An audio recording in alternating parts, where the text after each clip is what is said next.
s'agit de nettoyer au maximum le corps du carburateur. Idéalement, c'est quelque chose que l'on fait avec un bac à ultrasons. Là, en l'occurrence, je n'en ai pas et nous sommes en période de confinement, donc on va se débrouiller avec les moyens du bord pour rendre ce corps de carburateur le plus propre possible. La difficulté consistant à déboucher toutes les petites canalisations qui sont à l'intérieur. Là, le corps du carburateur a trempé à 24 heures dans un récipient d'essence. Donc ça a déjà permis de décrasser un maximum de choses, et notamment tous les dépôts, les résidus d'essence et de saleté qui s'étaient accumulés à l'extérieur et à l'intérieur. Après le trempage et le nettoyage au pinceau, n'hésitez pas à faire un nettoyage avec une ancienne brosse à dents pour essayer de décoller un maximum de saleté incrustée dans l'alliage du carburateur. Bien évidemment, il existe des produits, et notamment chez Restom, il y a un produit très très efficace. Je vous mettrai en lien la référence à la fin du tuto. Là, en l'occurrence, il s'agit juste de remettre en route la moto. On n'est pas sur une restauration état concours. Donc on fera le nécessaire pour qu'elle fonctionne normalement. Donc avec évidemment un kit de réfection de carburateur et tous les joints neufs.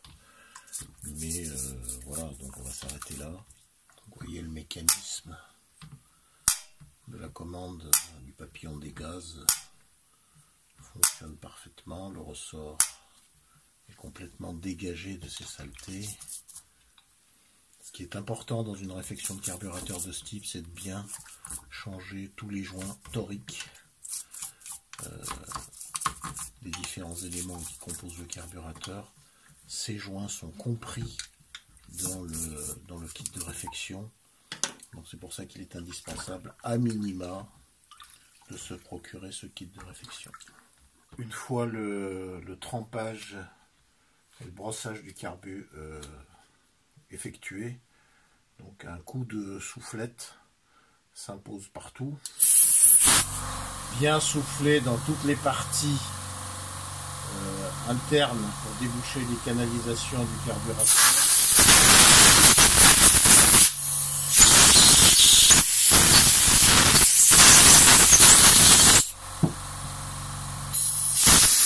Si l'on compare maintenant les deux carburateurs, celui qui a été démonté, nettoyé, et l'autre que l'on n'a pas touché, on voit bien que effectivement il y en a un qui est beaucoup plus propre, avec toutes les saletés qui ont été désincrustées, nettoyées.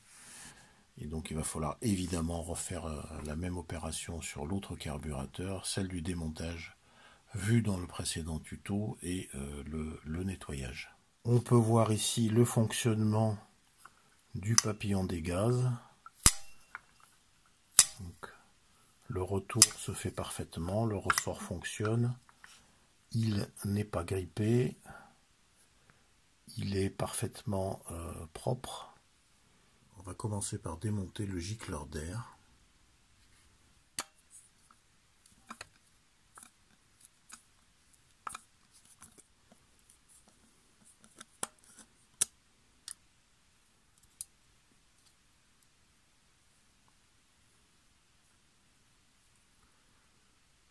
Donc c'est le gicleur d'air de ralenti. On va nettoyer son puits qui doit être bien encrassé, et en même temps nettoyer le gicleur. Avec cet outil qui est une jauge de mesure de gicleur qui va de 0,45 à 1,50 mm, on va pouvoir mesurer la taille du gicleur parce que les inscriptions qui sont portées dessus, sont effacées et illisibles. On va essayer d'abord avec le calibrage à 0,80 et on voit que c'est trop gros le gicleur. La jauge ne passe pas dans l'orifice du gicleur. Donc on va essayer le 0,75 et là on voit bien que la jauge passe parfaitement. Donc on va vérifier ensuite avec les spécifications techniques du constructeur que c'est la bonne taille du gicleur. Nous allons passer un coup de soufflette dans le gicleur.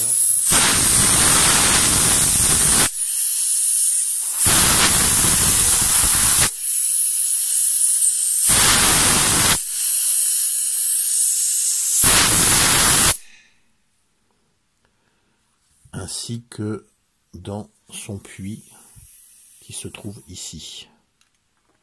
Il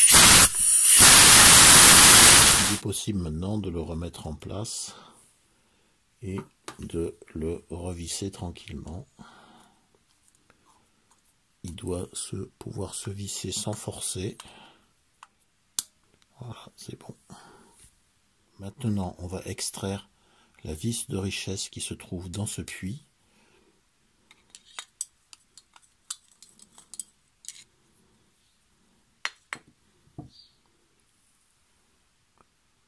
Voilà la vis de richesse avec son ressort. On va nettoyer le puits et ensuite la remettre en place avec le nombre de tours préconisé par le constructeur. Nous allons donc nettoyer cette vis de richesse en la trempant dans un bain d'essence. Il faudra faire très attention de ne pas perdre cette petite rondelle qui se trouve à son extrémité et qui était indispensable au moment du remontage. Nous allons donc nettoyer également le puits de la vis de richesse en passant un petit coup de nettoyant en bombe de nettoyant carburateur et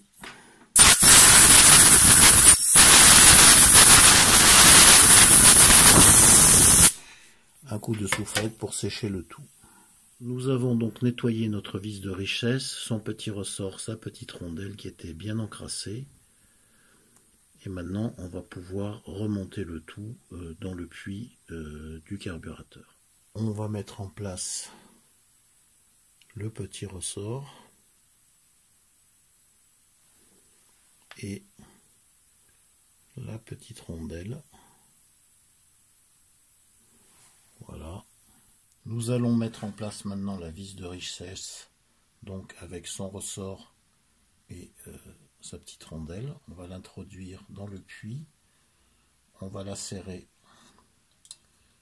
à fond pour pouvoir ensuite la régler en l'ouvrant de 2 tours à 2 tours et demi selon les préconisations du constructeur.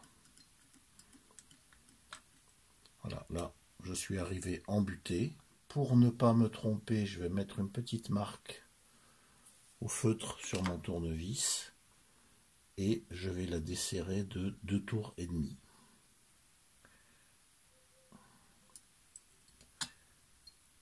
Un tour, 2 tours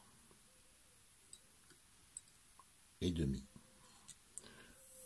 Nous allons passer maintenant au nettoyage des différentes pièces de la cuve du carburateur, donc le boîtier de passage de carburant du corps du carburateur, le puits d'aiguille, le gicleur principal, le gicleur de ralenti et le tube principal de purge.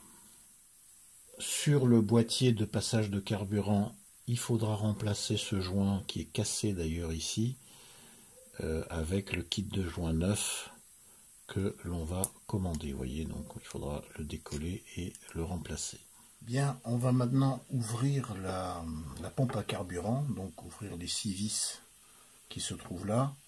J'ai bien évidemment pris la précaution de les débloquer au tournevis à frapper auparavant. Alors, on va ouvrir la pompe. À l'intérieur de cette pompe, on va trouver des membranes, des joints et deux clapets, un clapet entrant et un clapet sortant de carburant.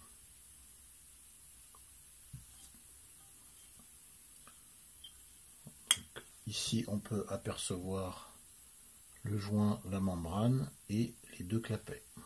Nous allons continuer à désassembler la pompe, ouvrir le couvercle qui se trouve en dessous.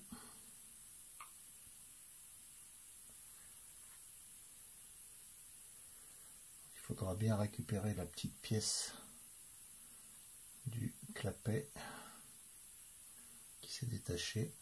À l'ouverture de la pompe, on s'aperçoit qu'un des clapets est cassé. Et donc la fixation qui est là, avec les deux petits joints et la pièce qui s'est détachée tout à l'heure, il va falloir la remplacer. Donc, un des clapets ne fonctionne pas. Voilà les différents éléments de la pompe. Je vais essayer de me rapprocher. Donc ici, on voit bien que le joint est complètement cuit. Il est déformé, il va falloir le remplacer. Et là, si je me déplace, on voit bien que le clapet est complètement désarticulé. Il va falloir le remplacer également. À ce stade, nous en avons terminé avec le démontage du carburateur et de la pompe à carburant. Il va falloir maintenant se mettre en piste, en chasse pour trouver les pièces dont nous avons besoin, notamment tout ce qui est joint torique, la pompe d'enrichissement et les fameux clapets de la pompe de carburant. Une dernière chose avant de conclure cette deuxième partie de tuto, on va faire le test du flotteur pour voir s'il est bien étanche. Le test du flotteur consiste donc à prendre le flotteur et à le tremper dans un bain d'essence pendant un petit moment. Le but de l'opération, c'est de voir si il se remplit d'essence, auquel cas il va descendre au fond du récipient. Et s'il est parfaitement étanche, ce qui est le but, il va rester en surface. Notre flotteur est bien étanche, il ne coule pas, il ne descend pas au fond du récipient. Donc de ce point de vue, on est rassuré, il n'y a pas de problème avec le flotteur.